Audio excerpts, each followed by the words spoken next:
All right, hello wine drinking people. Time for more of what I've had to drink yesterday. Our good friend David Snyder stopped by to see us with some wines from Italy. And I know Henriot is French and Champagne and all the other things they have, but they do have some other wines that they represent from their import company. And one of our favorite is the wines of Principe Corsini. And this new one, this Tenuta di Ghizzano, this is a nice little wine. Let me tell you, especially the first one, the Il Ghizzano for 1875, all estate grown. This is a new DOC. It's Collini Pisane. It used to be just Collini, and they own 20 hectares. Everything here is estate grown, and this is a blend of 85% Sangiovese and 15% Merlot, all organic. And this wine's got a traditional kind of underbrush and fine herb note that you get from Tuscany. There's no oak to muck things up here. Light red berry fruit, strawberries, very fresh and fruity wine with that nice herbal and earthy undertone at the end. Soft and easy drinking wine with a nice zesty spice, a good amount of that underbrush and herb note on the finish. A very good little wine for under 20 bucks.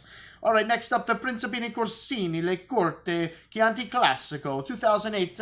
Not a great vintage in Tuscany, but this is a classic Chianti with 5% Caniolo in the blend. This wine speaks volumes about Chianti Classico herbs, sage, rosemary, fresh earth notes of the red berry and plum fruit. Really rustic wine on the palate as well, but with pretty good structure for an '08, which was a lighter vintage. Good bit of earth and that underbrush showing through the finish, along with that nice red berry fruit. Nicely balanced. A very good Chianti for 1775. Wow.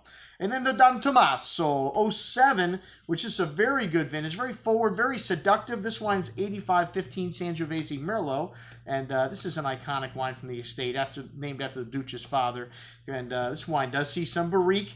You notice that toasty oak spice a little bit here, but a classic bouquet of herbs, dried porcini, black licorice, dark cherry, wild strawberry fruit.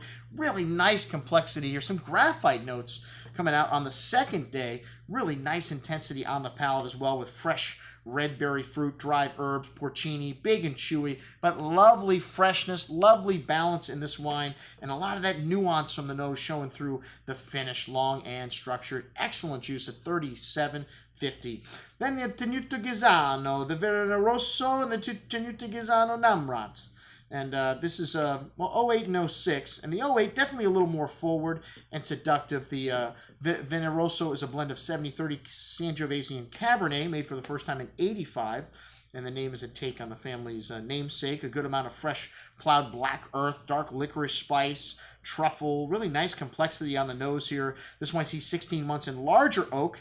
And very complex and nuanced bouquet here. Really even better on the second day. Really old world style wine on the tongue with a good amount of that nuance and earth from the nose through the finish. Fairly forward and drinkable, but nicely balanced. This wine should still last a couple of years in the cellar as well. Excellent juice at $36. And then the Namrod, which is 70 Merlot, 20 Cab Franc, and 10 Petit Verdot. So all Bordeaux varietals here. Nothing that's indigenous to Italy. Well, everything came from Italy originally, actually. The Romans propagated the grapevines throughout Europe. And this wine spends 18 months in 220-liter barrels. And this wine was made for the first time in '96. And the name honors the founder of the estate. And this wine's got a good amount of fresh earth, kind of dark spices, dried mushroom, fine herbs. Really nice complexity, dark berry fruit on the nose. A big and chewy wine on the tannin, on the tongue. This wine still has some tannins. This '06, even though it's older than the '08, I think still needs a little more time. This wine still has lovely balance, dark cocoa, those earthy notes from the nose through the finish, and very, very youthful still. And I'd just like to try this one in 10 more years from now. Excellent juice. And that's what we had to drink with our friend David Snyder from the Henriot Group. I'm your host, Andrew Lampasoni, signing off for the Wine Watch, saying remember, always drink the good stuff first.